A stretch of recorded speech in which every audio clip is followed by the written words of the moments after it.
The Gospel of John, chapter 11. Now a certain man named Lazarus was sick. He was from Bethany, the village where Mary and her sister Martha lived. It was Mary who anointed the Lord with perfume and wiped his feet with her hair, whose brother Lazarus was sick. So the sisters sent word to him, saying, Lord, he, our brother and your friend, whom you love, is sick. When Jesus heard this, he said, This sickness will not end in death, but on the contrary, it is for the glory and honor of God, so that the Son of God may be glorified by it. Now Jesus loved and was concerned about Martha and her sister and Lazarus, and considered them dear friends. So even when he heard that Lazarus was sick, he stayed in the same place 2 more days. Then he said to his disciples, Let us go back to Judea. Then the disciples said to him, Rabbi, teacher, the Jews were only recently going to stone you, and you are thinking of going back there again? Jesus answered, Are there not 12 hours of light in the day? Anyone who walks in the daytime does not stumble because he sees by the light of this world. But if anyone walks in the night, he stumbles because there is no light in him. He said this, and after that said, Our friend Lazarus has fallen asleep, but I am going there to wake him. The disciples answered, Lord, if he is falling asleep, he will recover. However, Jesus had spoken of his death, but they thought that he was referring to natural sleep. So then Jesus told them plainly, Lazarus is dead, and for your sake I am glad that I was not there, so that you may believe. But let us go to him. Then Thomas, who was called Didymus the twin, said to his fellow disciples, Let us go too, that we may die with him. So when Jesus arrived, he found that Lazarus had already been in the tomb 4 days.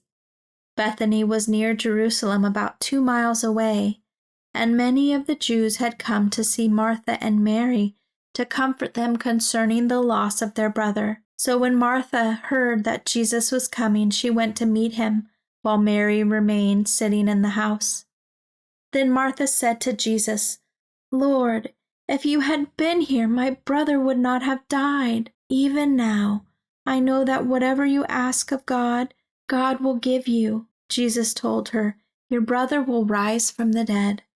Martha replied, I know he will rise from the dead in the resurrection on the last day. Jesus said to her, I am the resurrection and the life.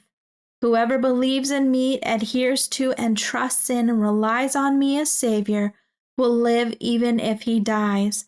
And everyone who lives and believes in me as Savior will never die. Do you believe this? She said to him, Yes, Lord.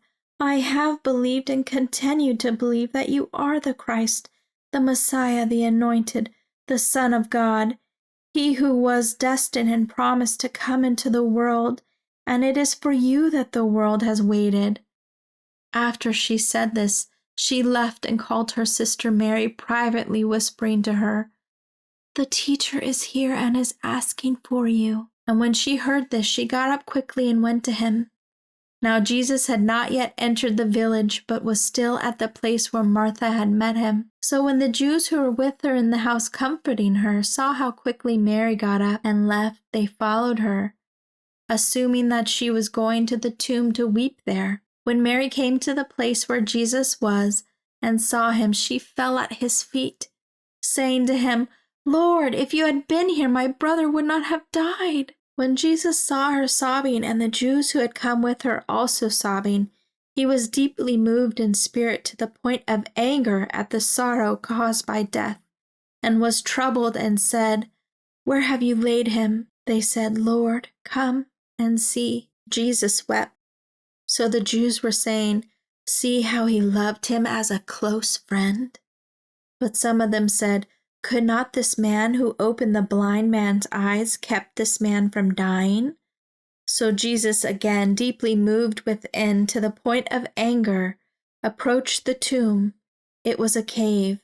A boulder was lying against it to cover the entrance. Jesus said, Take away the stone. Martha, the sister of the dead man, said to him, Lord, by this time there will be an offensive odor, for he has been dead 4 days. It is hopeless. Jesus said to her, "Did I not say to you that if you believe in me, you will see the glory of God, the expression of his excellence?"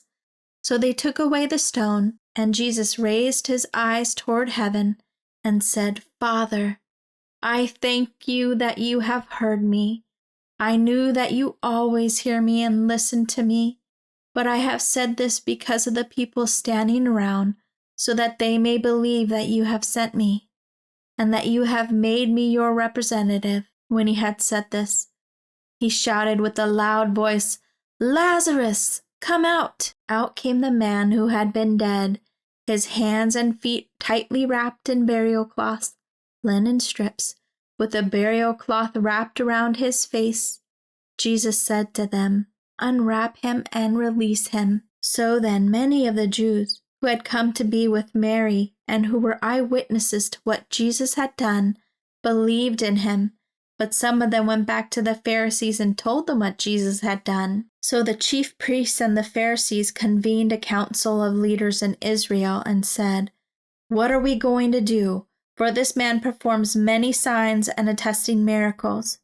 If we let him go on like this, everyone will believe in him, and the Romans will come and take away both our holy place, the temple, and our nation." But one of them, Caiaphas, who was the high priest that year, the year of Christ's crucifixion, said to them, "You know nothing at all, nor do you understand that it is expedient and politically advantageous for you that one man die for the people, and that the whole nation not perish." Now, he did not say this simply on his own initiative, but being the high priest that year, he was unknowingly used by God and prophesied that Jesus was going to die for the nation, and not only for the nation, but also for the purpose of gathering together into one body the children of God who have been scattered abroad. So from that day on, they planned together to kill him. For that reason, Jesus no longer walked openly among the Jews, but left there and went to the district that borders on the uninhabited wilderness to a town called Ephraim, and he stayed there with the disciples. Now the Passover of the Jews was approaching, and many from the country went up to Jerusalem before the Passover to purify themselves ceremonially, so that they would be able to participate in the feast. So they were looking for Jesus as they stood in the temple area, saying among themselves, "What do you think? Will he not come to the feast at all?" Now the chief priests and Pharisees had given orders that if anyone knew where he was to report it so that they might arrest him.